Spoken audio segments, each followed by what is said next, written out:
Hello, once again. This is Ryan Nieders with Omni Lucid Media, doing the next podcast for the Blackheart Paladin, episode 11. And for this one, I'm going to be discussing in the environments in which people are. When I'm talking about that, I mean literal and emotional environments. And for that, I also have fellow Omni Lucid member media Brian Skol with me on this one. Hey. So we're going to just kind of discuss a few of these things and go through some of what negative environments may be and some positive ones, and just kind of go from there and see what we get from this. But the reason why I felt like this was an important topic to talk about is because a lot of times I feel like people don't even realize that they're in a negative environment, especially depending on what their life has been like. Not a lot of people don't have just cheery white picket fence life throughout.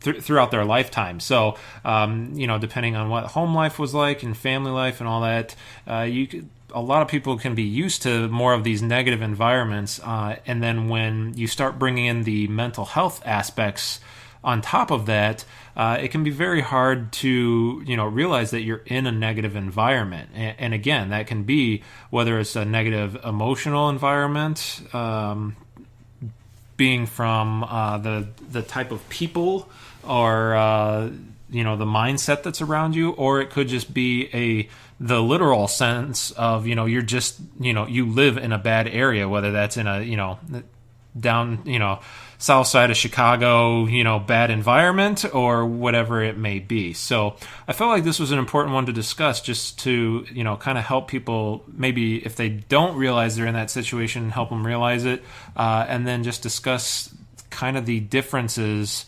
or the difference that it can make going from a bad situation into a good one, and hopefully a little bit on how to recognize what those good environments look like and maybe even feel like for you.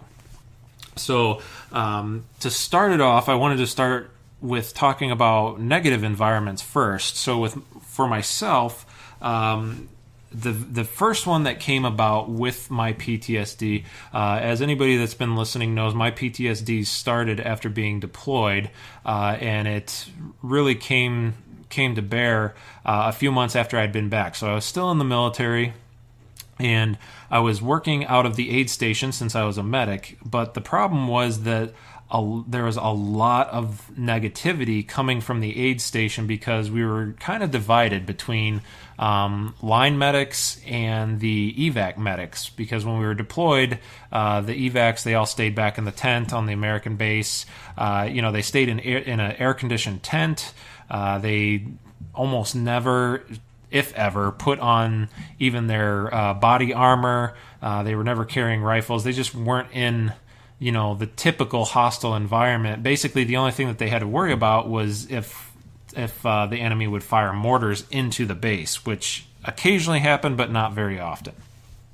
And then you have the line medics, who obviously were going out every day on the front line and dealing with this stuff. So when we got back, my medical platoon sergeant was very negative towards any of us because he, felt like he didn't see us enough, and because he didn't see us, that somehow meant that we were either goofing around or we weren't doing our jobs or whatever it may be. But it was definitely a negative environment because I was getting nothing but negativity from him, and on top of that, now I have all these other issues that were starting up that I've talked about in the past. And whenever I would go into that environment, just simply being around him could very easily trigger my anger, my anxiety. Never really had to deal with the depression from him, at least. I may have been going through depression, but whenever it was around him or a few of the other evac medics, it would just instantly make the anger and anxiety flare up. And at that point, whenever those would flare up, it would obviously make the other symptoms worse as well. And, that's when my flashbacks would get worse, and any of the other scenarios that would go along with it. It would make it a lot guess, a lot easier for the panic attacks to happen. To, like I said, with the flashbacks would cause panic attacks and so on and so forth. So that was one of those negative environments. Luckily, I was seeing my psychiatrist at that time, and we identified that as a trigger for me. I hate to use the word trigger, but I mean that is what it is. We did recognize that was a trigger for me, being in that environment to set me off, and we worked it out that I would go up to the hospital and work out of the hospital instead whenever I wasn't out working in the field with my guy specifically. Basically, we were doing anything we could to keep me out of the aid station because that was the trigger. It was the aid station. It wasn't being a medic, because if I was out in the field with my guys, I was perfectly fine, and in all reality, I was a lot happier. So we worked out, to get me out of that environment. So they recognize not right off the bat, or eventually that the aid station itself was the triggering aspect of or adding to the anxiety. Not right off the bat. It was, I guess, through multiple meetings, just talking about certain things. I might be telling her through one of our sessions, like, oh, the sergeant came in and, he, complained to me about, that I didn't fill out some paperwork the right way, and that I should have been doing this the whole time while I was deployed, which, again, it's just stupid, because as the line medic, we didn't do the paperwork. That was all. There wasn't really any paperwork to do. That was all done back at the aid station. So it was just over, throughout different therapy sessions that we started realizing that whenever I was in there, I was a lot more agitated. I was a lot more volatile. I was having a lot more of my anger outbursts when I was at the aid station. Not that I wasn't having them other places, but they were just happening way more often when I was at or around the aid station. Okay. Yeah.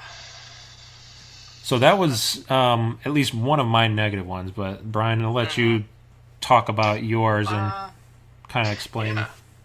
Yeah, I guess to get an idea of, it ties back into my upbringing and growing up in an abusive home. You don't recognize it as much as being abusive as you do just and it's not even really survival, because normally I would say survival, but it's not. It's just the average things that you come to learn how to do when you're a kid in order to escape punishment or to not even have to come into contact with it, and so depending on the abusive home, because they're not all the same, be it physical or psychological, as a kid, you can come to you get used to environments pretty quickly, and then habits form, survival habits, just in how you act. For instance, I had mentioned this in a podcast before. My gait, how I walk, I didn't realize until like my mid 32 or so that walking on my tippy toes, feeling anxious, was something that I learned to do when I was a kid, to just sort of not make any noise whatsoever, because any startling noise could then sort of set this cascade of abuse that happens if I say, like, startled my dad or something like that, or did something that he didn't like, which was random. It was random. So, or at least it felt random. So the survival mechanisms formed then, from as a kid, can carry through as you get older, and then and the environment is such an important factor, because you're looking at all sorts of things like the habits that you form, for instance, and you're suffering from depression or even being bipolar. It's really important that you have habits that you can not stick to rigidly no matter what, but it's something that you can go on. It's a routine that you can get used to and operate within.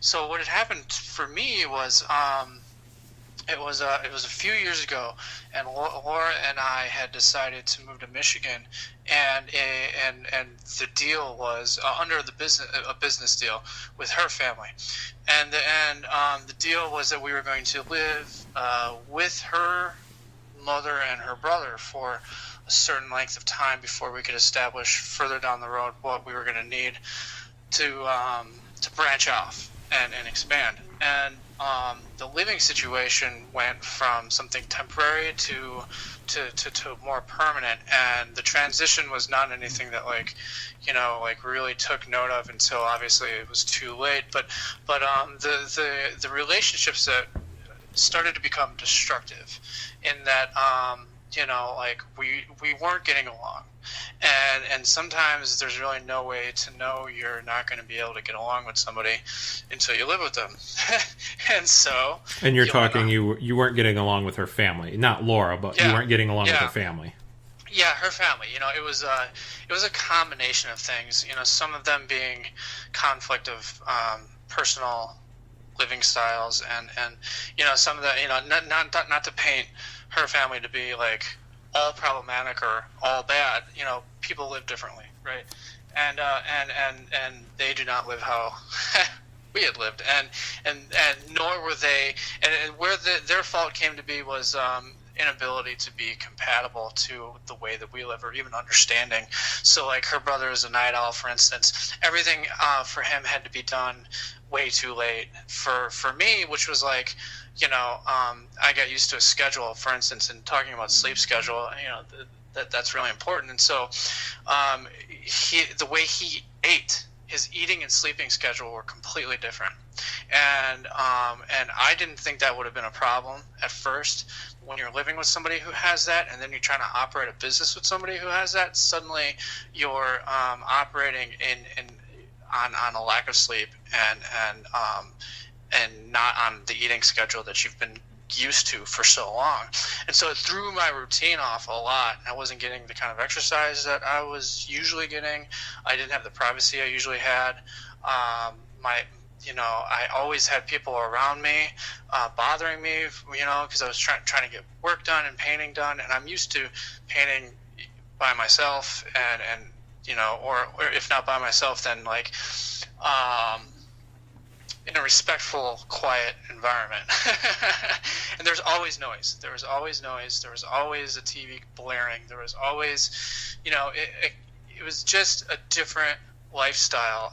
And I jumped into it, and it sort of was just a downward spiral of not getting the right sleep, not eating at the right times, not having the privacy, not having the routines that I could fall back on, and it degraded rather quickly. My mental health went downhill pretty fast, and because I was talking to you the whole time through it, and so the situation, it's one of those things where at no point, you're never going to get how should I put this? Don't ignore the signs. If the biggest thing I learned from that was that I should have, and I hate the word gut, but I should have went with my gut. When my gut told me you needed to go, and that it happened at the when I had the flashback, it was in the back of my head, because it's like you're wondering, should I stick this out? Should I try to make it work? Because I don't want to give up, and then there was also a degree of being financially stuck. So that sort of forced me to have to, stay longer in a situation that wasn't healthy. But there was a moment when it was definitive, and I was like, all right. And I should have grabbed Laura, and I should have up and left right then and there. And I didn't. I went against my gut, or my better judgment, or my instinct, sort of telling me this is wrong, this isn't going to work, you got to go. And that's probably the biggest thing that I not regret, but chastise myself for, is that knowing yourself, knowing what you need, knowing what you require to sort of maintain a healthy life. When that gets interrupted, those there are signs that it's gradual, and it doesn't, but it can slowly overtake you until you're completely encompassed in mentality that, like, like we talked before about how, like, there's just old habits I thought I defeated, for instance, that came back up because I was in an environment, an unstable environment that took me back to being a kid. So then all of a sudden things are coming back to me, like, like that kind of hiding mentality where I'd, hide away in my room and be afraid to make any noise and try to, like, make myself disappear, and like these reclusive sort of habits that came from being a kid, and it's like all of a sudden, bam, here it is again, and then from that, coping mechanisms start to come back, I remember for the first time in a long time, I got the feeling of wanting to cut myself, wanting to do self-harm, because that was the only way when you're a kid that you can figure out how to deal with sort of an overwhelming amount of pain. You can't physically go anywhere. You have no control as a child or as a teenager. So it turns in on itself. And so those were the sort of tendencies that sort of like came back with a vengeance, and it can throw you off, but it was all because of the environment, because I had inserted myself someplace with in a way that I was stuck having to deal with, and so there was no easy way out, and I didn't plan for how I was going to maintain the routines that I didn't realize were as important as they were, in other words. So yeah, so that's, and I agree. I think that's, like you said, it was basically, you were going back into an environment, obviously it wasn't exactly the same because you weren't being abused, but it was not right away, but that eventually happened, with how, it's amazing how people abuse each other and they don't even know that it's abuse. And that's one of the things that I observed right off the bat, was like how her mother treats her children, was in many ways manipulative and very abusive, and her brother couldn't even see it, didn't even know, because he has such limited, he has very limited experience with other people. He's been around mostly his family his whole life, very reclusive, and so the biggest influence and gauge for women in his life is his mom, and the way that she acts is totally normal to him. And so I would point things out, and he'd be like, "What are you talking about?" He literally had no idea that, like, the things that she would be doing to manipulate him into doing what she wanted him to do, and I would point it out, and he had no idea, no clue, couldn't even see it. So, people, if you're used to it, if it's, sometimes it takes somebody else being like, "Hey, that's not right," but it's amazing how fast you can get used to a situation, and but people, if they're in it their whole life, that's just normal life. Right. That's the point that I was making at the beginning of the podcast, how some people, they don't even realize that they're in that negative situation because that's been their situation their entire lives. And it's exactly that. They don't even know it until somebody comes along, or in this case, somebody came along and told them that there was something wrong with that situation, or that, that it was a bad environment, but that's been the only thing they've known. So it's just a complete blind spot to them. Like, you can't tell them any different because they've never seen anything different than that. But yeah, what I was more so getting at was like the physical abuse, but but with that, again, it's, you were in that environment that, like you said, it kind of makes you, it's almost like a jump starter or a shock treatment to your brain to, it makes you travel back in time to that moment of the last time that you felt that way. And suddenly you're back in this hostile environment, and it makes you recall the last time that you were in a hostile environment.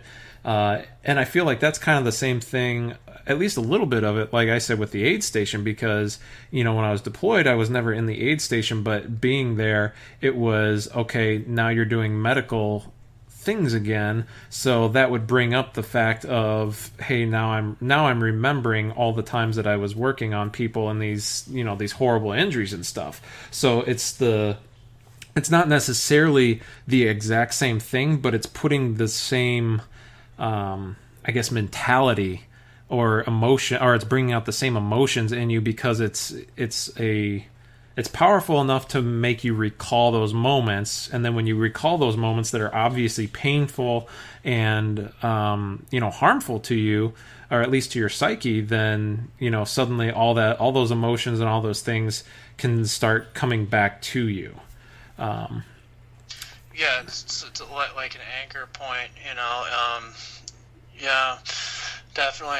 There's also, it's also interesting, I was thinking about this, how you can be in environments that you've been in before, and because of whatever change that might be happening to you, as mental health sort of changes with you as you change and get older, and it ages right along with you, and so sometimes you can be encountered with situations in an environment that like you've normally been in before. So for me, it was like grocery stores. I remember this happened in Chicago the first time I really started to have like a full blown panic attack, which is not anything that I'd had like this before, but was just going to the grocery store, and it was just, and as I've gotten older, I've had to deal more with the anxiety side of things, and this was sort of like the first indication of having to deal with that. Was I'd never had an anxiety attack in a grocery store before. I've gone grocery shopping plenty of time, every week for my entire life, entire adult life. You go to the grocery store every week. But it was all of a sudden, and it came out of nowhere. I had no idea what the hell was going on, and I just felt like the walls and the ceiling were coming down on top of me. And I look at Laura, and I'm like, my breath. I could feel my breath picking up, and I could feel my heart rate picking up. And I was like, I gotta get out of here. I just looked at her, and I remember that moment. I gotta get out of here. And I wasn't far from the door, and she looked at me. She's like, okay, well, do what you gotta do. And I just walked out as fast as I could. And I remember just sitting there on the side of the street, just breathing and trying to calm myself and being like, what the fuck was that? Like what? So it came out of nowhere, and it's really weird, and I don't know what it means or why it happened. It's just but it can be a sudden change too. It can, so it doesn't always seem to be like, a sudden or a bad environment that you're in too. It could also be like a place that you never thought twice about. Right. No, I mean, so it wasn't like anything, like you don't feel like it was anything like that you saw somebody, or maybe you saw something happening, whether it was like subconscious or not, or even, I mean, like, had you been to that store before? Yeah, it was one that we went to frequently, not far from our place. So you get off the train, and it's like right there. And there's normally a lot of people in there anyway, but being Chicago, you're kind of used to that. You go to the grocery store, there's just too many fucking people, and so you're kind of always dancing around people. But nothing unusual happened that I remember. It was like, and the thing is that like it happened towards the end, which is why I was close to the door. Yeah. Nothing. Nobody bumped into me. I was just standing there, and it was just like, I remember staring at the wall, feeling like it was gonna come down on top of me. It was really weird. Yeah, and yeah, I had been there before, so it was like, it was a place that like I was used to actually. So and I really liked it. Yeah. But yeah.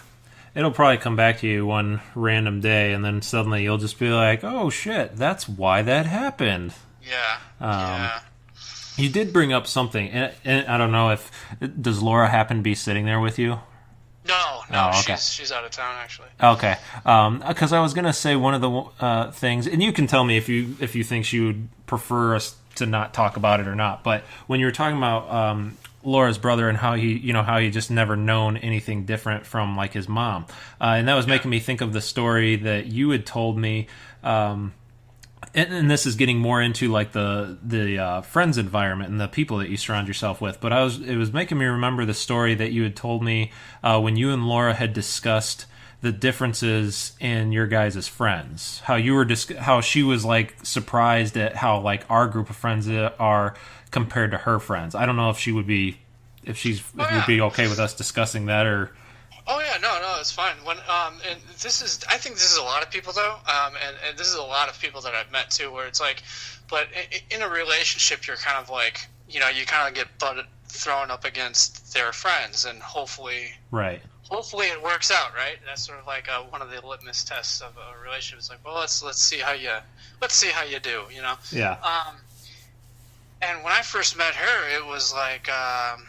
She had friends, definitely, and now to be fair, all her good friends had moved, like just recently, like just gotten jobs, and she was friends with some really talented, skilled people and smart people, and I'd met a couple of them very briefly, and then they moved away, people she'd been friends with for a long time. So she kind of like lost all her good friends, and then sort of like started hanging out with the rest of them, and that's mostly when I came around, and I was like, your friends suck. Yeah.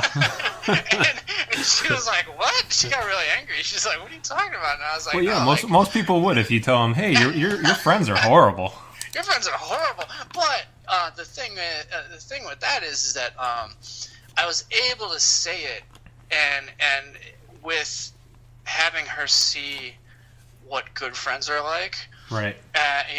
With some of my friends, and what it means to actually be good friends with somebody, and she even actually said, she's like, wow, I didn't realize that I had such shitty friends until you said it, and I mean sometimes, which goes to show you why sometimes you need to tell people that something sucks, because you might not even realize it, and you're just putting up with it. And I pointed things out, like like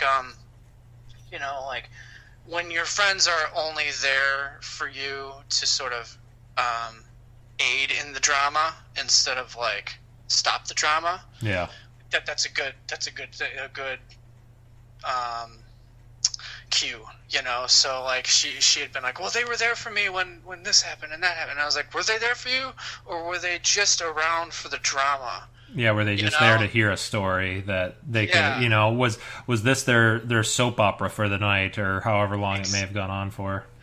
Exactly, and I just asked the question, I didn't try to convince her any of it, because they're her friends, but she ultimately was like, yeah, you're right. They just showed up to freaking be a part of the drama, and it's not really any kind of help, So, yeah. So yeah, like your friends can be,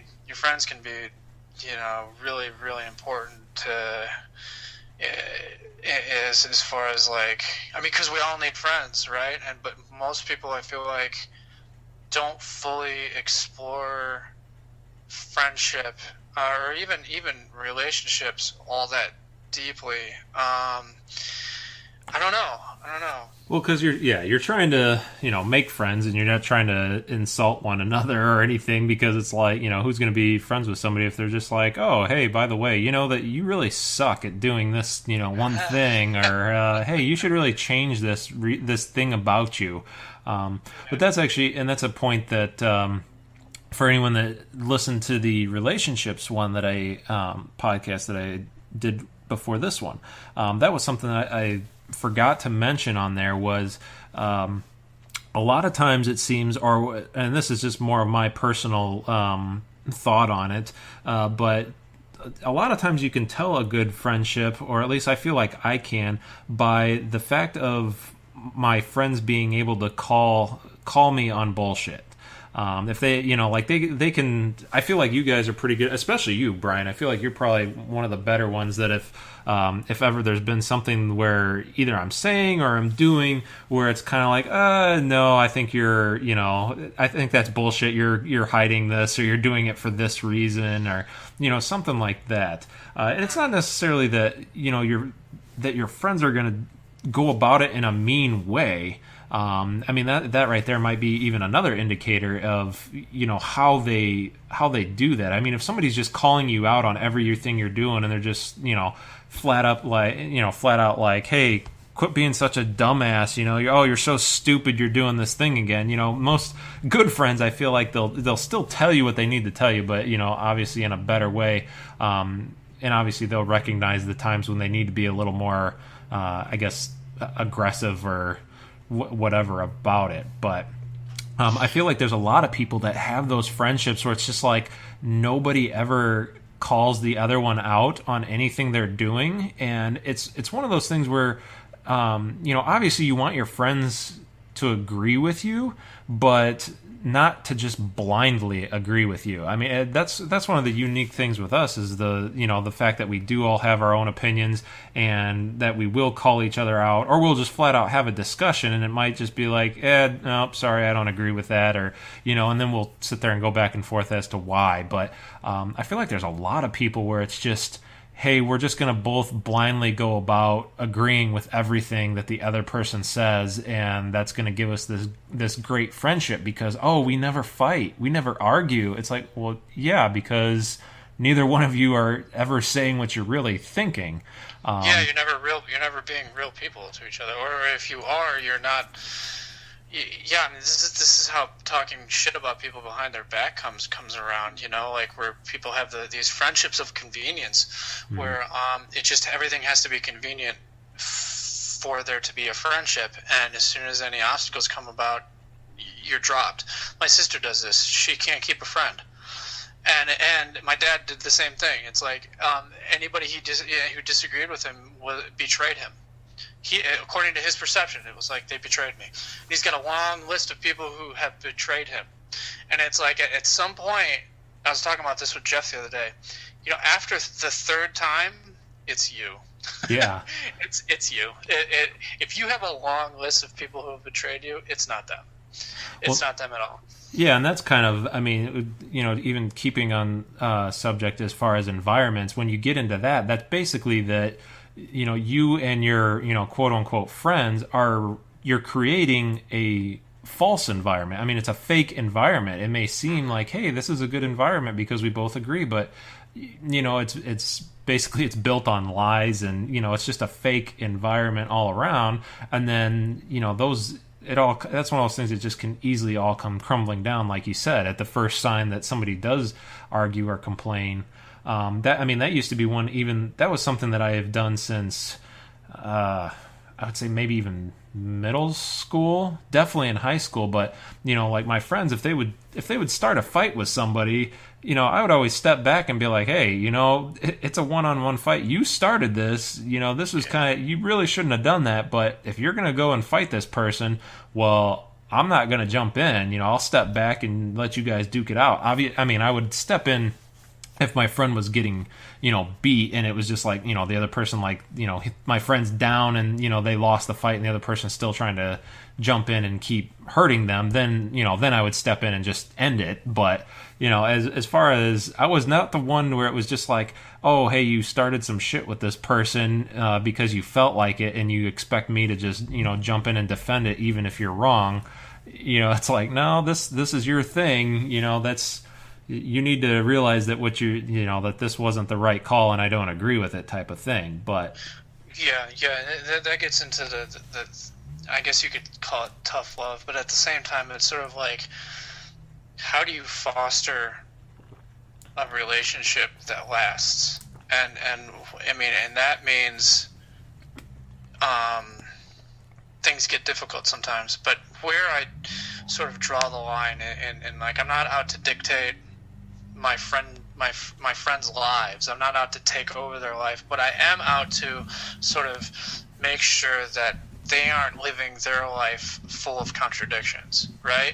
For as much as possible, because and when it comes time to, like, that's when it gets difficult, is when, like, you have to bring something up where, like, so if they're doing something, if their actions conflict with their ideals, or if they say one thing and do another, and that means you can't count on them, for instance, and so then so then the person becomes like, someone you resent because you're putting trust in them and they can't be trusted. And so if you don't say anything and you just leave the friendship or cause drama and just leave the friendship, then, maybe no one gets better from that. But, saying something and being like, hey, this is sort of like a complete contradiction and you're not going to have a good life doing this isn't going to lead you down a good road, and that's kind of like where I take it to be like,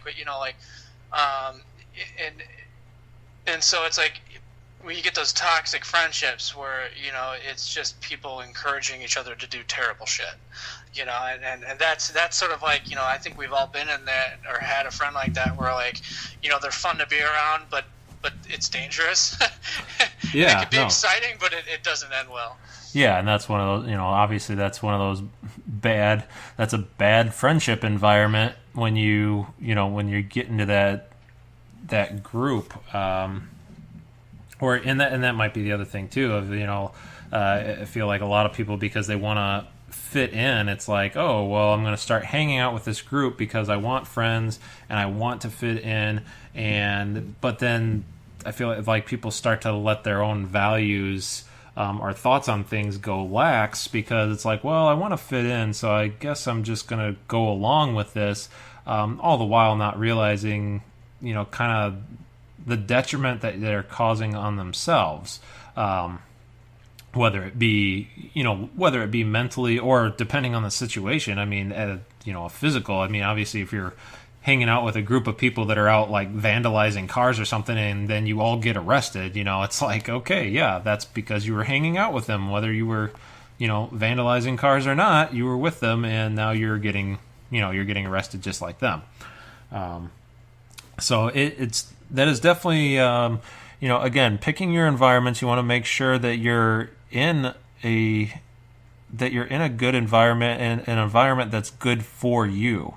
It's unfortunately, that's one of those things where, at least when it comes to, like a group of people, or, like the emotional environment, it's usually it's not the easiest thing, or it might not seem the easiest thing, because somebody is there calling you out on things that you're trying to, if it's something that you're trying to pull. And most people, I feel like everybody pretty much knows, like, when they're trying to get away with something, and they might even realize it and they know they're doing it, but for some reason they're just like, they just have this need to do it, and they might not know why. But then if you have that good set of friends or family or whoever it may be that they actually call you on it, then it's like, oh, well, that's not uncomfortable. You have to kind of fight that urge to, like, well, I'm going to leave because you made me upset. And then, like, throwing the fit when it's like, really, hey, you know what? They're trying to help you, and they're calling you on this thing that you probably already knew was wrong anyway.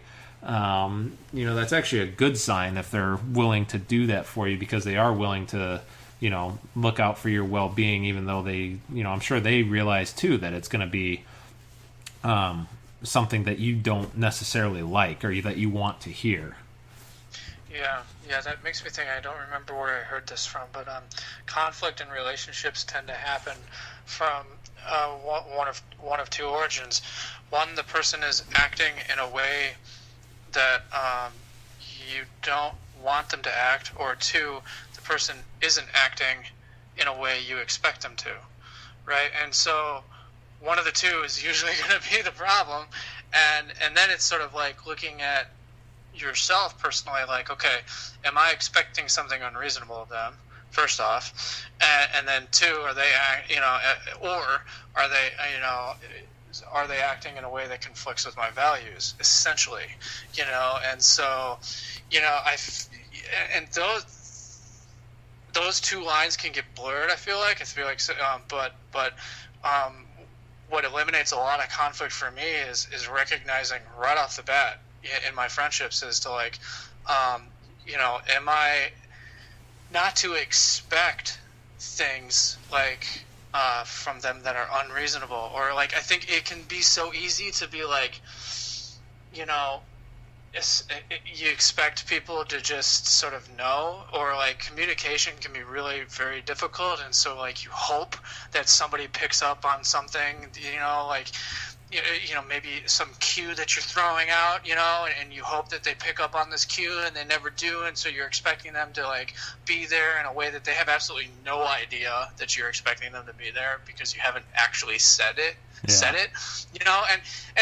so like there's all sorts of nonverbal things that are happening in there, and there's all sorts of areas for where that can go wrong. But it's where like very easily you can get unrealistic expectations, and then project, and then conflict arises from that. So it's sort of like managing what we want, what's real versus versus what we wish could be.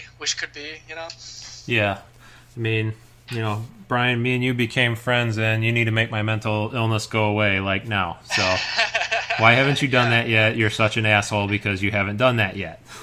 Yeah. I mean, I think it happens so much more with like the people that we come to know the most. Like I've caught myself getting upset with like, for things that with Laura, when it was like, well, she can't. The moral of the story is she can't read my mind, and I was just like hoping that she would just know, because maybe I said something in the past, but it's like, people aren't mind readers, and so like like sort of managing realistic expectations of what people are capable of, that's another factor. Yeah, no, definitely. But yeah, so kind of moving on for that. So I feel like we were discussing a lot of what these negative environments and the unhealthy environments can be for people. And we were kind of discussing it even just on a level of for anybody. And I just, always like to point out that it's like, that's, just for anybody can be going through those issues. And then again, you throw in any of the mental health stuff on top of it, and it usually compounds those issues quite a bit more, because now you're anxious about it, or you're getting easily angry, or it sends you into a depression, whatever it may be. So that's why, and again, that's really why doing this one, I feel like it was something that we should really talk about and get out there, just because of how detrimental it really can be. But so moving on from going from these unhealthy environments is, just discussing the things, or the, the positive environments, which we were kind of sprinkling it in there a little bit with friendships and all that, and kind of, ways that we both kind of feel how you can tell positive relationships, and or even keep the positive relationships, which, obviously that's stuff that takes work. Any kind of relationship, whether it's, a friendship, or, intimate, or, whatever it may be, it takes work. But as far as healthy environments, you have to remember to be able to get yourself, especially when you're going into any kind of mental health mode, or like if you're having a depression event, or especially anxious, like having a good idea of the environments. And now I'm talking more of like a literal environment that makes you happy. So like for me, I mean, it's a lot of being in the woods or near water, being in the forest, just kind of getting into nature. I'm not a beach person. I absolutely hate the sand.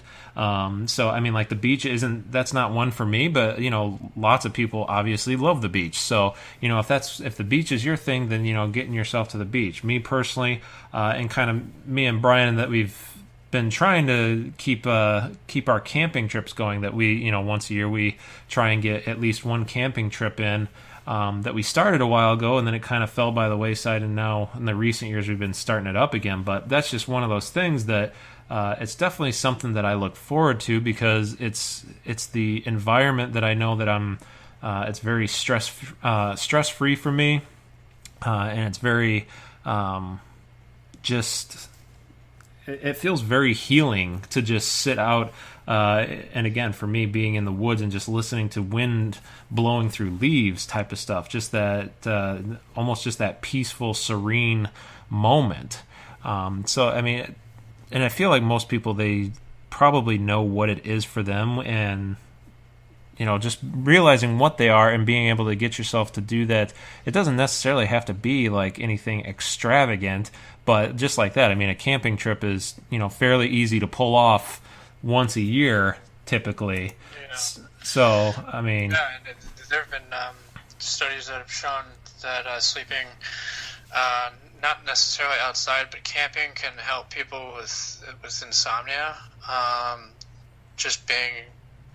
Something about sleeping outside, something about sleeping in a tent, or looking at nature and sleep again is just really important. But because especially for maintaining sort of a stable mental life, it can throw off everything, and if it doesn't happen. And so, yeah, I mean, being out there in nature, dude, every time I go camping, man, I always never want to come back. I always think and actually said that last time we went camping. I was like, dude, I could do this.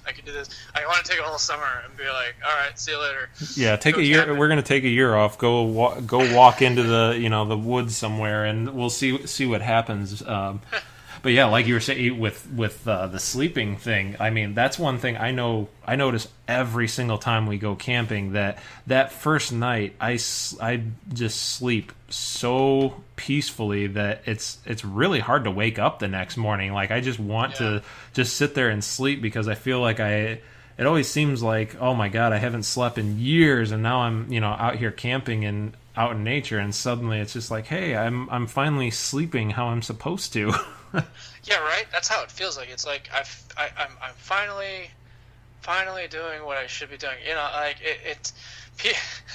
And this kind of ties into that reminds me when we were doing the mental health talk with Brad about how when I was doing research for that.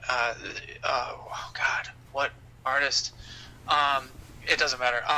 And real quick, sorry to cut you off, Brian. So for anybody that's just listening to this, I'm going to be putting pictures in here. So now's about the time that if you want to see some cool, just serene pictures, might make you, just if you're a person that just looking at pictures can calm you down, I'll definitely be putting those in with the podcast. So now would be the time to start actually watching the screen if you're interested in seeing those.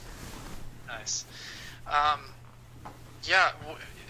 At the turn of during the Industrial Revolution, people. One of the reasons why landscape painting became, or the sublime became such a big subject in the Romantic era was more and more people were living in cities, and people in cities, and this is still true, and it's funny how the observation was made at the time. But people in cities fantasize about escaping to the country, and so that's a vacation. A vacation destination is nature, right? Becomes this sort of like fantasy of city dwellers as they're living in this city-like environment that the concrete jungle.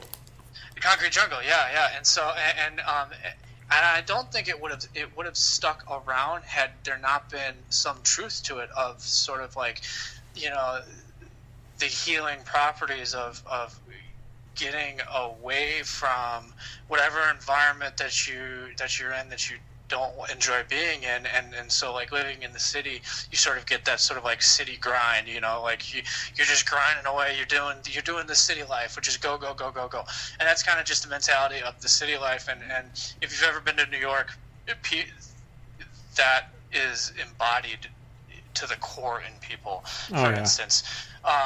But there's always this sort of romanticized notion of nature and the quiet life and getting away and sort of resetting. And in many instances of you look at records of what it took for people to get mentally healthy, even back into the 19th century, you see people like taking long extended vacations, going out into the country to sort of like recover. So like the nature life and the camping, we talk about camping, but that's sort of been like a human theme, a human element, like at least from the research that I've done, with mental health and art, of how artists have thought of it too.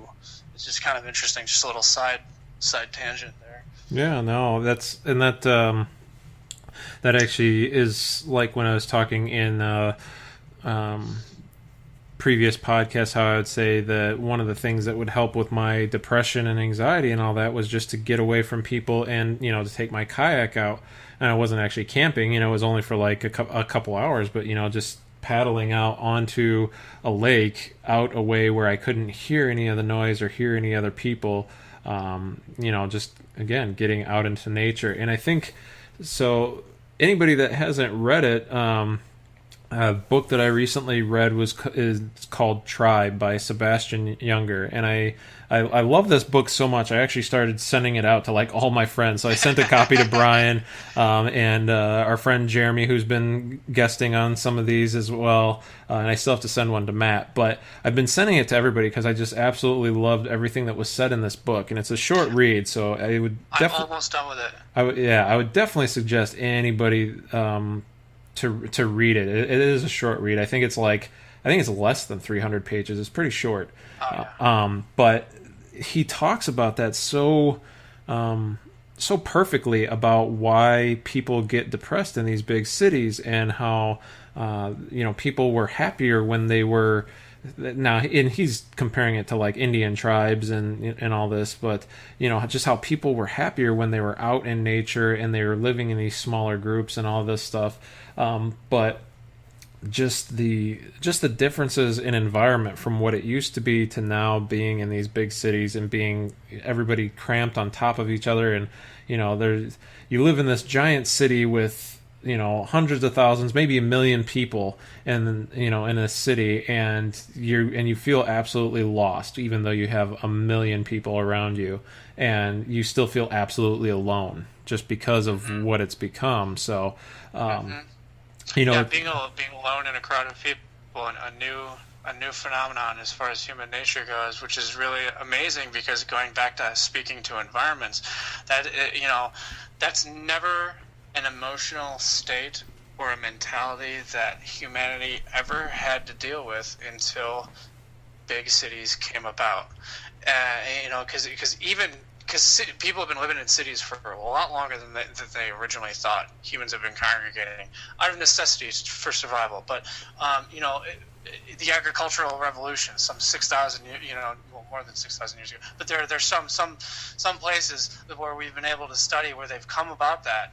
They've come to that. It has shown that people have been living for a long time in the city area, but the communities still kept small. So like you did get little boroughs or little neighborhoods where like even in a city environment you'd still come to like get to know your neighbors because there was still an aspect of rural living. Like the city wasn't able to solve all the problems of living right away.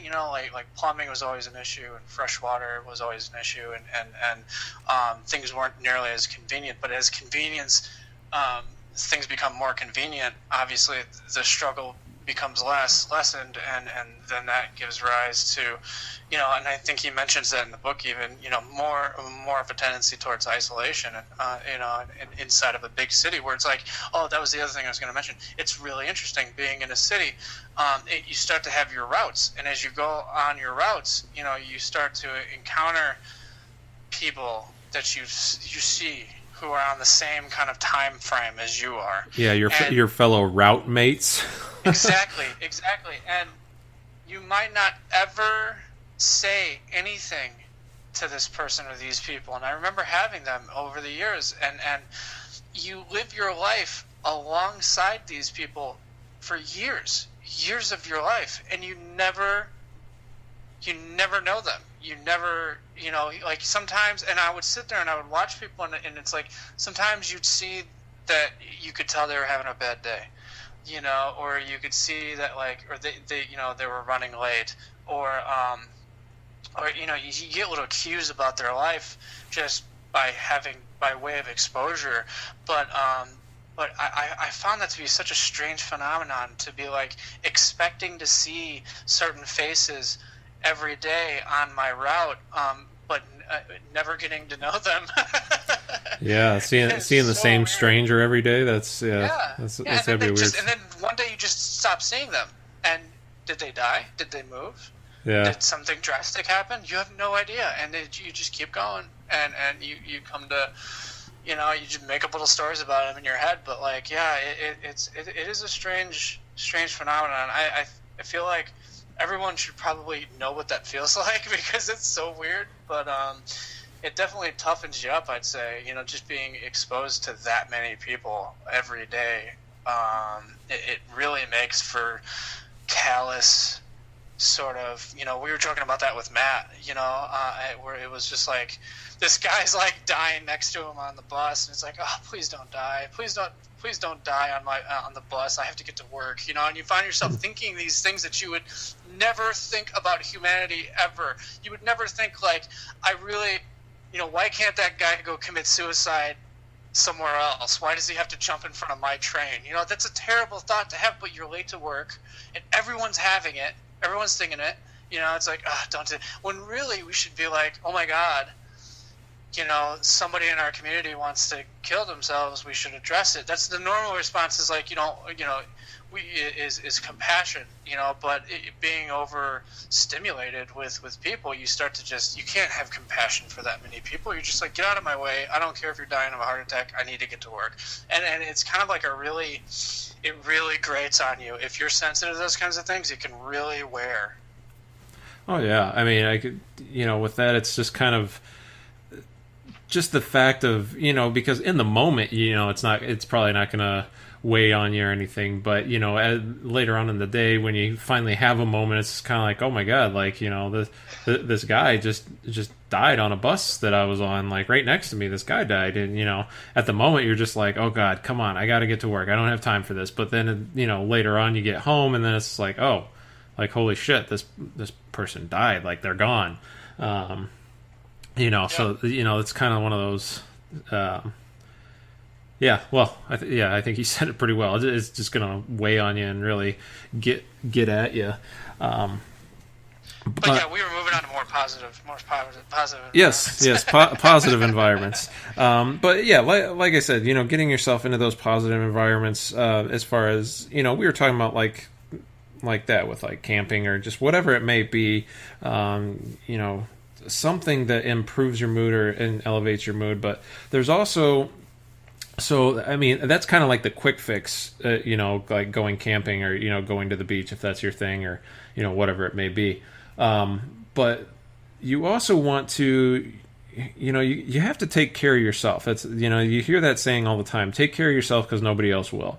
And that's pretty true. I mean, obviously it's nice, like I've been discussing, like if you can get a support group in that, but at the same time, you can't really just completely rely on other people. Even if you do have that support group, you still have to, be as independent as you can. And then when you need somebody from that group, maybe lean on them some, but still trying to, again, remain as independent as possible. But as far as taking care of yourself as best you can, you want to give yourself the best shot possible. So that, and what I mean by that is, so this can go into a couple things here. So the first thing that I'll say is, for me personally, like when me and Ashley were picking our house out, so I knew that obviously I have these issues that I deal with from time to time, even though, even if they are much better now than what they were before, but obviously they still come up. But me planning ahead like I do, I realized that I wanted to have a house, that my home that I was going to be coming home to all the time, that I wanted it to be something peaceful, something helpful, and something just like a calming atmosphere for me to come home to. So when we were looking for houses, I realized pretty quick that obviously I love being by the water. So I realized, hey, I need to have some form of water by the house. And the house before this one that we were really excited to get didn't have didn't have water directly connected to it like our house does now. Where, for anyone that doesn't know, that we actually have a small pond at the back of our house within like the community. Like it's just like like a pond that's connected to the back of all the houses in the neighborhood. But the house before that was right across the street from a park, and in this park they had a pretty good sized lake. So it was just one of those things that I knew, like, oh, hey, I'm going to be by a park where, I can easily get, go walk, go just sit in the trees, whatever it may be. And that's something that I definitely love about my house. Even just last night, like it was a beautiful day yesterday, and I went out, and near the end of the night, I just went down. I was like, you know what? I'm just going to go and sit down at the patio and just look out at the water. And it's not just the water itself, but also the wildlife. And, like I was sitting out there watching the ducks and, just kind of enjoying this serene moment. So the whole point of me bringing that up is, if you can give yourself that, if it's a possibility, don't sell yourself short when it comes to looking for houses. Or, where you're going to be staying, whether it's, an apartment, whatever it may be. If it's something that you know you need, or that is going to be very beneficial for you, try and hold out and find the best thing possible for you, because that's one that just last night I was just sitting there thinking, like, man, I'm so happy that we held out and found this house instead of, just getting the normal everyday house of just, hey, I have a backyard, or I don't have a yard or something. And, just because I wanted a house, that I kind of gave up on having that peaceful atmosphere to it. Yeah. I mean, people will settle. And I think there's a big tendency to that. And I find myself doing it, like when we were looking for, when Laura and I decided to leave, I had to go. I was like, I don't care. I will move into anything. And it was sort of like this panic, and I let the panic sort of it would have led me to making another irrational decision had Laura not found the place that she did, because I was willing to move into some shitty fucking apartment that, like, I could have, it was like anywhere was better. But you don't want to jump out of the pan and into the fire.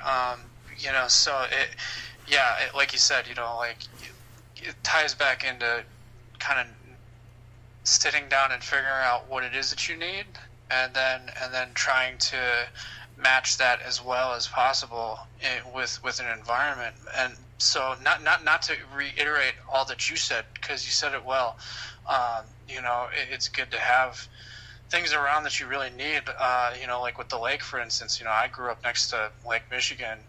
Not grew up. I lived in Chicago,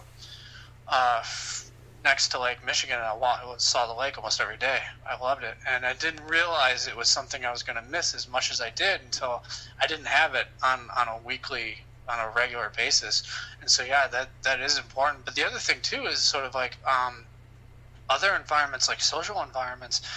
People join. It's really easy to to poo-poo some of this stuff, like when people join like a yoga group or a reading group or a book club, or like little things like that, like little environments, little communities that you that people get invested in on a regular basis, where you come to get to know people that you enjoy. But one of the positive environments for me that I had a lot of good experiences with, despite how difficult the environment was the atelier for me, the studio,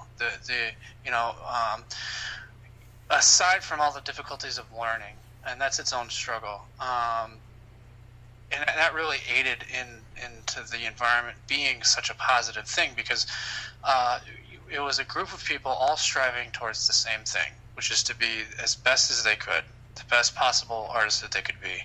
And everyone showed up every day It was a small community. We all knew each other, and we kept on each other, to be as best as we could be as artists, which then sort of seeped into other areas of life, as it naturally does. And it just goes to show that, even though the environment was difficult as far as what we were striving to learn, it was still something regular that I got into, and that it becomes part of your routine. It becomes, the people become part of your routine too, which is a good thing if you like the people. So hopefully you like the people.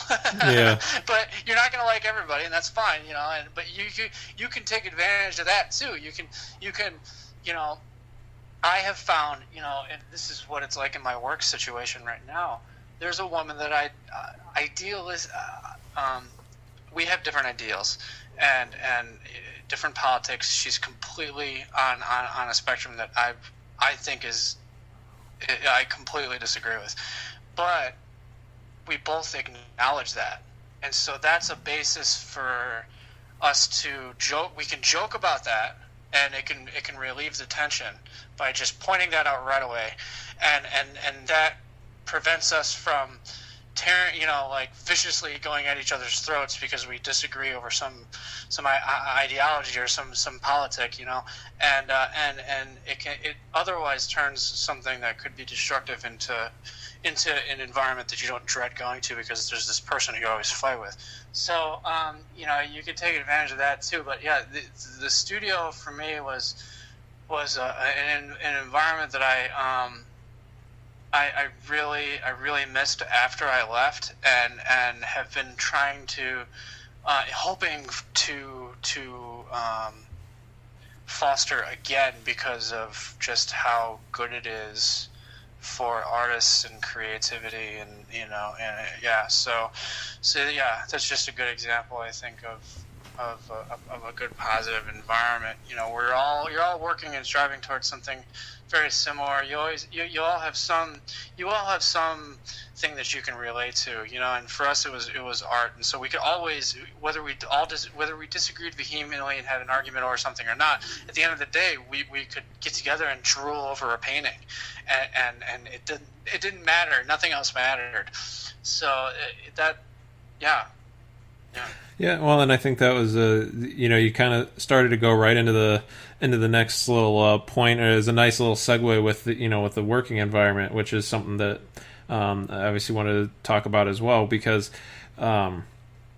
with your work environment, it's so easy, and I hear it all the time. I hear this all the time. I'm sure most people do, where you'll be talking to someone, they'll be talking about how, oh, I hate my job, and oh, I want to leave, and then they finally do. It's like they've been talking about it for years, and they finally leave, and almost every single one of them say the same thing, and they're just like, oh, I can't believe I waited so long to do this, or I should have done this so much sooner because I'm so much happier. And it's just like the amount of alleviation that people will get from leaving these bad work environments, whether it's because it truly is like a hostile work environment where you do have, that you are working with a bunch of people that you can't stand, or if it's just the fact that it's that it's some sort of job that you just do not enjoy and it's just draining the life out of you.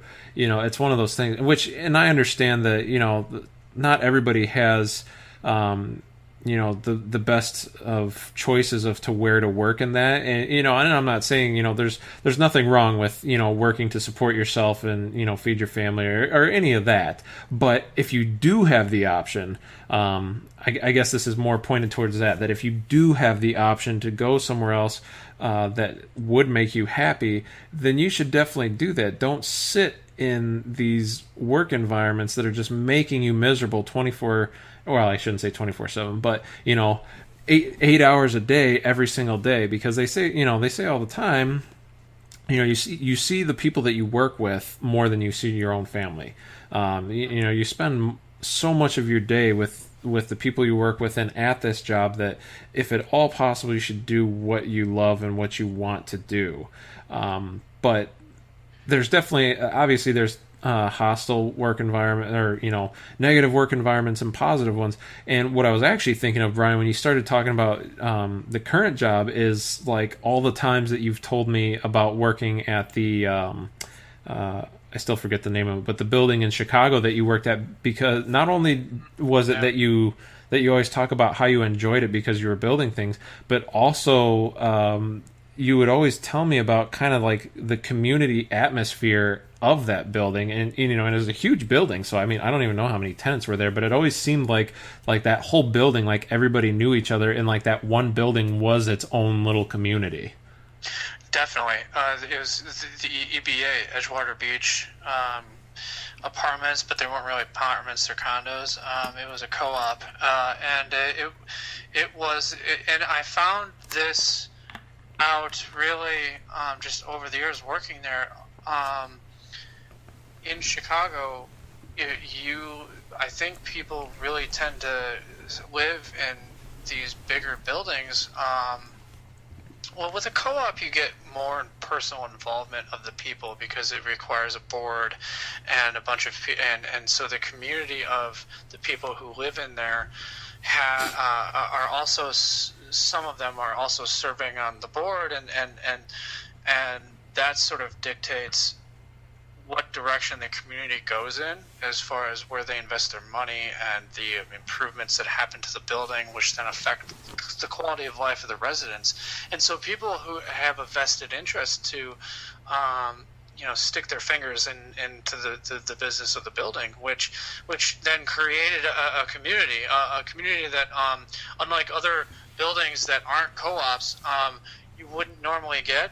And yeah, over the years, man, it was like, you had people you didn't like, and you had people that you liked, and you would see the same faces every day, and you get to know them, and then you're just there for each other. I found myself just helping people that just fixing something for somebody just because they were struggling right out. I remember particularly this old woman was the wheel had broken off on her cart, and I was sort of like rushing to the next job, and I've seen this woman, in the laundry room on a weekly basis for 5 fucking years, and I just was like, okay. It was one of those things where you're just like, she's in trouble, and you're like, all right, I'm gonna help her, and I helped her, and I swear to God, I restored her faith in humanity.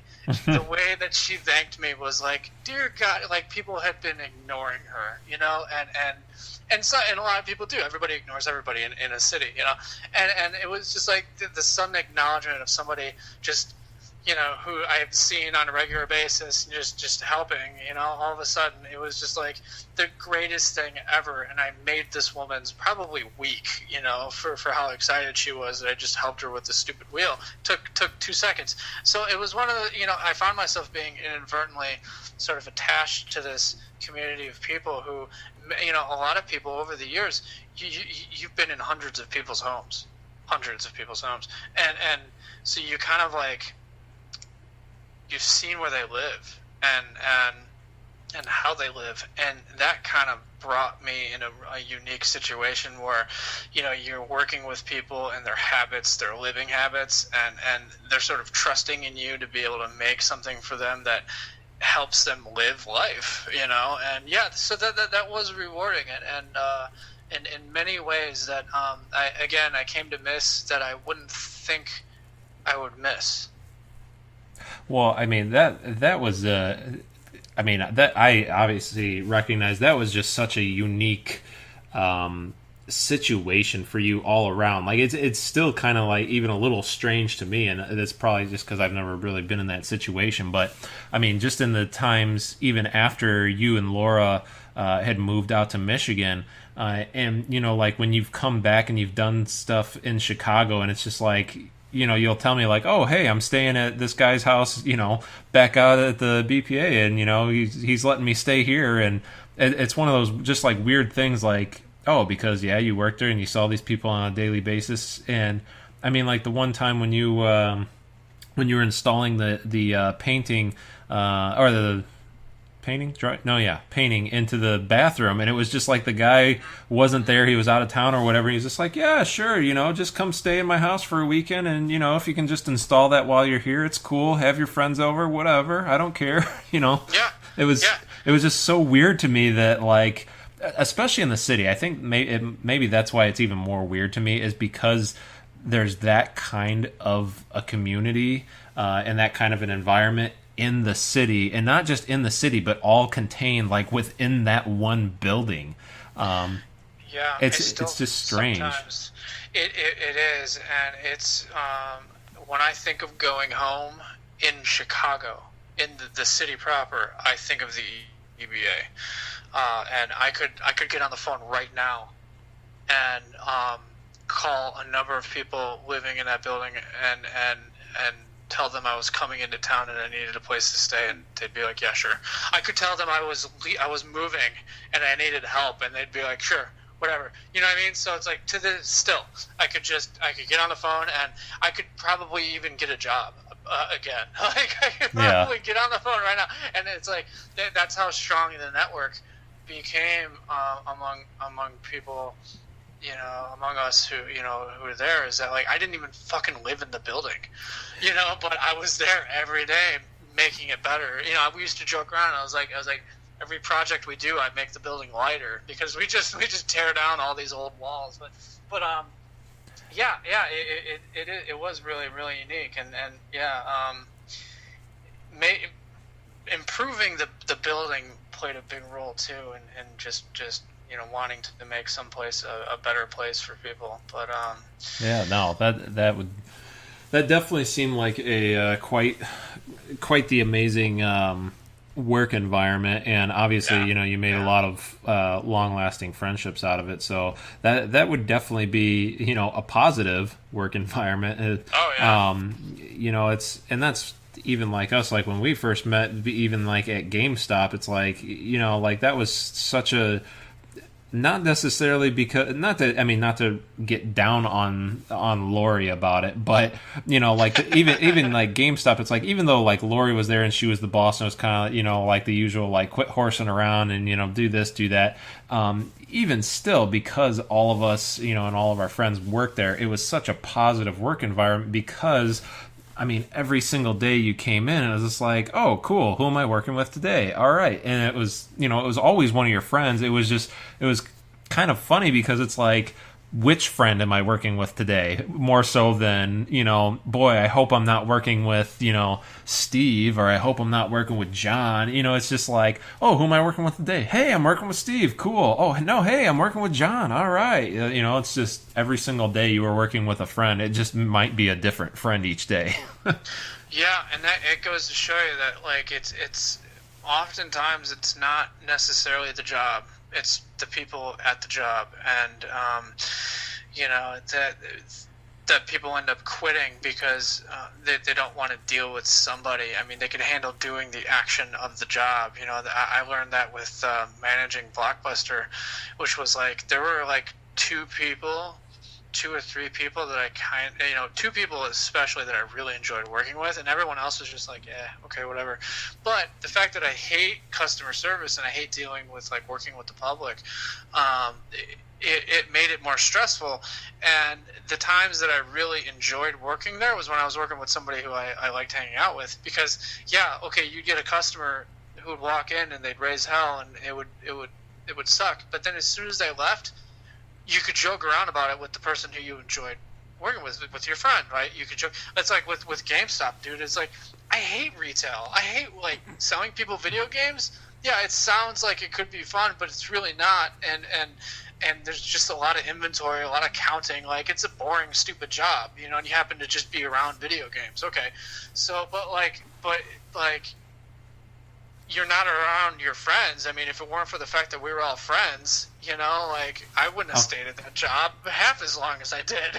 oh yeah, no way in hell. That was like you said, that was the draw of that job. That was kind of the same for me. Like, at first I wanted to get in there, just like, oh man, cool, working, video games, I'm selling video games, and then you get in there, and it's like, oh my god, Like, This sucks. like this sucks. Like, I'm not playing video games, and I'm sitting here having to harass people about getting subscriptions and reserving games. And it's like, God, this is horrible. But yeah, I mean, we were all in the same boat. I feel like we all felt the same way. So it was just kind of like that. I forgot what the saying is, but everybody's hurting together type of thing, and when you find comfort in that like, hey, everybody hates it, but because of that, we're all friends and we all have fun and we can joke about it. As opposed to if you have jobs that are just, like every single day they suck. I mean, like when I was working at Pepsi, it was probably the worst job I've ever had. And Matt worked there as well. Matt Barney, not Miller. Oh, okay. So Matt worked there as well. I think that's actually how I heard about the job in the first place. So I remember because when I was training, like I went on every single route, just because they wanted you to see all the different types of routes and all of them and whatnot, whether so you could fill in or whatever. But it was like every day it was just kind of like, okay, cool, this is what I do, this is what I do. The couple days that I was with Matt, oh my God, we had so much fun. Like we were laughing in tears driving from store to store to go and just stock stupid soda all day. But we were like just in tears laughing our asses off because we were having fun. And then as soon as, and then all of a sudden it's like, all right, well, here's your route. You're going to be by yourself and you're going to go to the store and you're going to spend all day just putting soda on the shelf, like all day long. And it was just god awful, horrible. I couldn't wait to get out of there. It was so awesome just to leave there. Like, yeah, no, I'm never doing this again. Yeah. But it was definitely that relief because, it was, hey, this is, and that was a hostile work environment. And it was just like, yeah, no, getting out of there, it's like, yeah, this was really a horrible place to be. And, it's just like the weight coming off your shoulders getting out of that situation is just absolutely amazing. Luckily, at that time, I didn't have any mental health issues because I could only imagine what it would have done to me then because even at that point, it was like I was hating life every single day because, getting up super early, stocking soda all day just to get up and do the exact same thing the very next day. It's just not a fun way to live and to, really be able to help yourself or, improve your situation, I guess. Yeah, and if I think people they know when it's time to go. They know when, and we've both felt that, and it's like you get that feeling, and it's like, all right, listen to it, explore it, don't push it down because the longer you prolong it, the worse it gets, and just with, especially in workplace environments, because I'm fascinated with workplace ethics, and the way that groups of people interact with each other in a work environment. And one of the things that I feel like has to be clear is boundaries and expectations. Job description. There are companies that they downplay that. Like when you get into situations, and one of the common things that I've found of places that don't end up being good to work in is when the boss tends to be like, oh, well, everyone just kind of does everything, and we all just like help each other, and that sounds great. It sounds great, yeah, right? It's a fucking disaster. It's an absolute disaster, because what ends up happening is there are only some people who are going to do all the work, and everyone else is just going to float by on what they think is expected of them, and that breeds resentment because no one knows what they really should be doing. If you're expected to just do everything, then it's like your job never technically ends, so yeah, you can never be finished, because if you finish one task and one portion of what you're supposed to do, there's always the 7 other things that you could or should be doing. Yeah, well, an infinite amount of things that you might not even know you need to be doing. And that's the biggest thing. It's like you have no idea. Is there something I should be doing right now that I don't know either how to do or that I should be doing? And so it's like without any sort of lines, definitive lines drawn, it doesn't mean that you then like only do your job description. It doesn't mean that, but it means that, when the shit hits the fan, that you did everything that was required of you. And if so, the job isn't making requirements of you. You just sort of show up and have to be just this amorphous kind of blob that does whatever, all these other people you might not be doing, And so I've been in a couple of jobs like that, and it's just, those are the ones where that end up failing, I feel like, the most. And failing, not necessarily like the business fails, but like it fails the people who work there. It Right. fails them, and people leave and they're not satisfied. It can lead to a lot of frustration and if that's on a daily basis, it's like, yeah. So that's one of the indicators for me that I found that like it leads to general instability when in a workplace environment, like standards aren't set and lines aren't drawn, at least as a basis, some place to start from. Yeah, everybody's got to know kind of like what they're, what lane they're operating in, otherwise it's just utter chaos. If it's just, oh yeah, no, just go wherever you want. And, then, yeah, no, that's, using the metaphor, it's like, yeah, that's how the car accident is going to happen. If it's just like, yeah, just, drive anywhere on the road that you deem worthy, go ahead, it doesn't matter. But, you give somebody kind of the lane to stay in, and then, at least they have some sort of direction that they can follow and have an idea of where they're getting to. Because, I mean, that can be really defeating.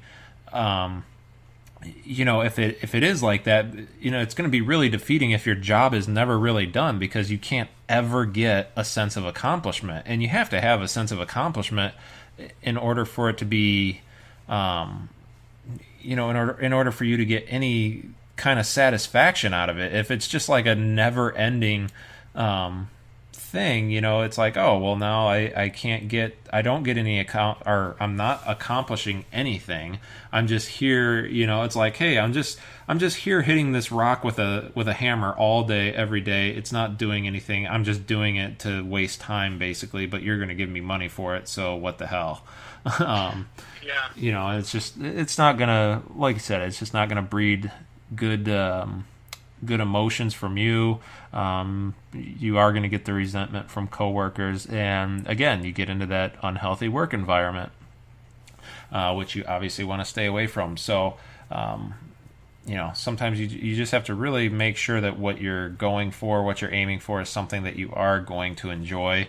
I've definitely, again, like I said, Pepsi was the worst one for me, just because of what it was too much of the same thing for me. But at the same time, I've had jobs that were just absolutely amazing. In the GameStop reference, I mean, that was because of the people I was with.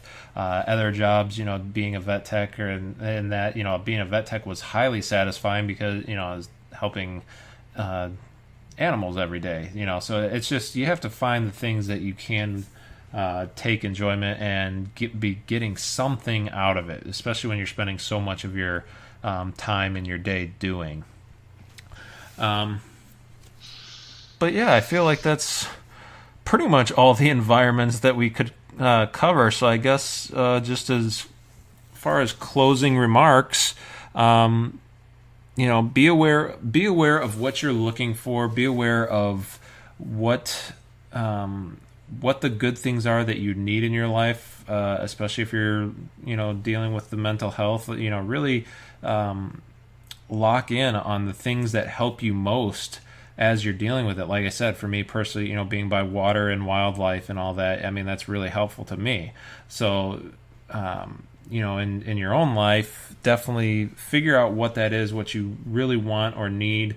If you might not be able to get that out of your from where you live, but maybe that's where you're able to get that from where you work or whatever it may be, you know. But somehow, somewhere in your life, try and find that, and just remember that environments aren't only literal environments, but also, you know, friends or family or whatever kind of social environment that you're in too. Make sure that you're finding a good social environment that is helpful to you and that people are actually there to take care of you, or at least help you.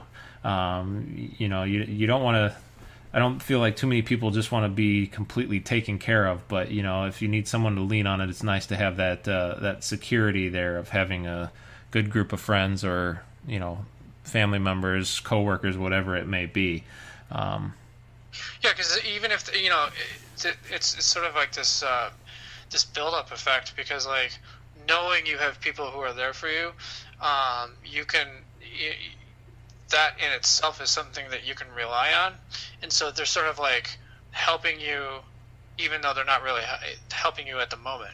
You know what I mean? So right. If you have friends who are a big help to you, or who have proven that they can be a very big help to you, the fact that you know that they are able and willing can help you when you don't when you might otherwise need somebody to help. For instance, is that like, you have, it's like when people have a strong, that's why like a family, a good support system as far as family goes, you know, like that can make somebody take more risks, just because they know, like, well, I always got my family to fall back on. If anything goes wrong, I know that, like, I won't be homeless, for instance, you know, like, so you can take a risk, for instance. Oh yeah. And be able to do things that you wouldn't otherwise do if you didn't have that support structure. So that the help sort of compounds and sort of like affects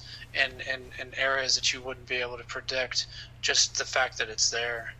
Oh yeah, safety nets are huge stress relievers. Obviously. Yeah. but I mean, it's one of those things where, like, you know, but you don't know until you've experienced it, sort of deals, you know, like, you know, it's so easy to be like, I don't need anybody, blah, blah, blah, you know, like, I can do it myself, you know, or people believe that they're doing things themselves, but when, like, they've never experienced not having a support structure, so they don't know that, like, that's really a big bulk of their success, is the fact that, like, they have a family that they can count on, and so they never thought twice about taking that risk ever, you know. Yeah. Yep. Yeah, I mean, it's the fiercely independent types, but at the same time, you know, they're home every night or every weekend doing a Netflix and chill. It's kind of like, okay, yeah, you know, that might be fun for a while, but, you know, eventually you're going to want some form of companionship, whether that be, you know, a intimate relationship or friends or, you know, whatever, some sort of companionship. And, you know, that's where just constantly being fiercely independent with every aspect of your life. I'm not that some people can't pull it off, but, you know, it'd probably be, I can't imagine being that way. And I know the way that I feel like I'm doing it, that it seems a lot more of a happier life doing it, you know, having companionship in multiple areas of my life. So yeah, it's one of those weird sort of dynamics that happens with, like, your career versus your happiness, for instance. Yeah. or your education versus, you know, I feel like there are moments in your life, in a person's life, when, like, you have to forego things like deep friendships, or deep relationships, just to sort of, you know, because the priority is something else. For instance, if you're serious about an education, you can't really waste time pursuing a deep relationship, a deep, like, you know, like a romantic relationship, for instance. And so, but that's not a state that you want to always be in. I feel, and that's what I ended up seeing in the city, is that people like workaholics, and I'm guilty of this too, where I was in school for so long that like I got so used to the mentality of like, I'm busy, years and years and years of it. And it's like, I looked back, leaving school, I looked back and I was like, holy shit, like I did that for so long that I shut out potential friendships, or my friendships that I did have suffered. You know, they didn't.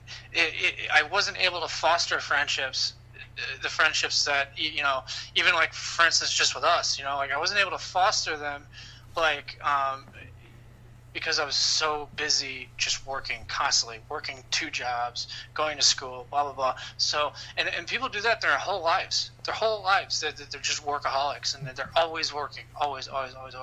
And then they're fucking miserable. They're absolutely miserable. And you've accomplished a lot.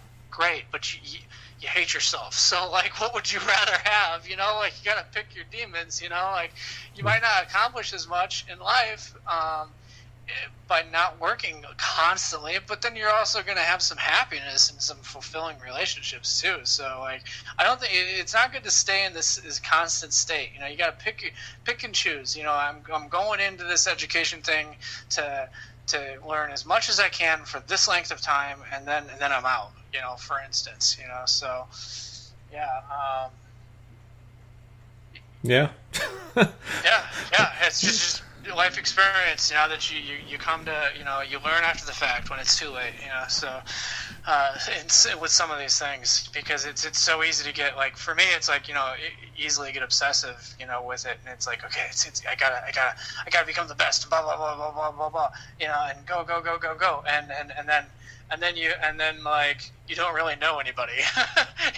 You know, like you've been working alongside people who you have no idea who they are, you know. Yep, can lead you to.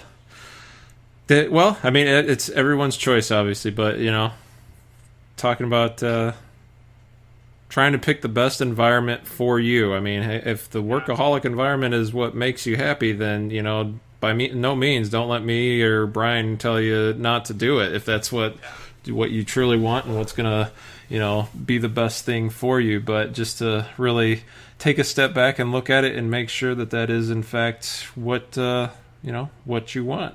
But I think we'll close it off there. As usual, you know, like, comment, share, check out the Facebook page. We have the Omni Lucid t-shirts now. If you haven't seen them yet, you can check out my last podcast talking about relationships, where I'm wearing one. You guys can definitely order those at the Facebook page. And, you know, I just got mine in the mail. Thank you, Ryan. It is awesome, the shirt. It is sexy and awesome. Yes, very, very awesome. Everything is awesome. But yeah, once again, this is Ryan Nieders and Brian Skol with Omni Lucid Media.